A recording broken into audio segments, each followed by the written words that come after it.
ভাই শুধু 3টা সেটিং ইউজ করবেন না, আমার মতন খালি অটো হেডশট লেগে যাবে, ট্র্যাক করলেই হেডশট লেগে যাবে। তো চলেন বেশি দেরিটা করে দেখাই আপনাদেরকে কিভাবে অটো হেডশট লাগাবেন। তো আমার এটা নর্মাল সেটিং।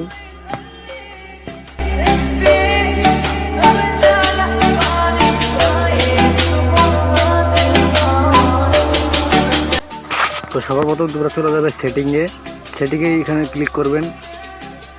তারপর এখানে ক্লিক করবেন, আমি যেখানে যেখানে ক্লিক করবো ওখানে ওখানে ক্লিক করবেন।